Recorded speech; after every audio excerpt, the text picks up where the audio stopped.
courir. Et aussi les militaires, je ne sais pas qui m'a fusillé, que si c'est là. J'ai été violée au stade du 28 septembre, pleine journée.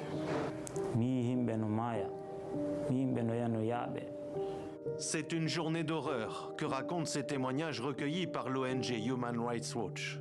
Ce 28 septembre 2009, des dizaines de milliers de Guinéens sont rassemblés pacifiquement au stade de Conakry pour protester contre la junte dirigée par Moussa Dadis Camara. La répression des hommes de la garde présidentielle est d'une violence inouïe. Tirs à balles réelles, coups de machette, viols en série. L'enceinte aux accès bloqués se transforme en bain de sang. Plus de 150 morts, au moins 109 femmes violées et plus de 1000 blessés. Il aura fallu un nouveau coup d'État, la prise du pouvoir par le colonel Mamadi Doumbouya, pour que s'ouvre 13 ans plus tard le procès du massacre. Nous espérons avoir une justice claire,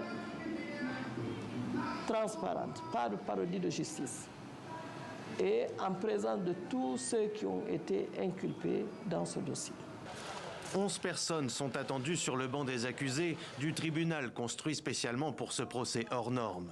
Alors que certains sont en détention provisoire depuis plus de 10 ans, l'ex-dictateur Moussa Dadis Camara et 5 autres inculpés ont répondu à la convocation de la justice libre.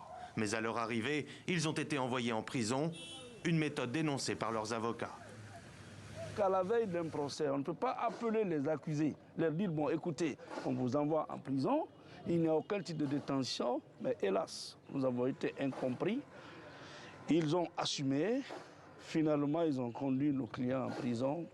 Faut-il y voir une tentative du pouvoir actuel de se distinguer, d'adoucir son image auprès des victimes et de la population?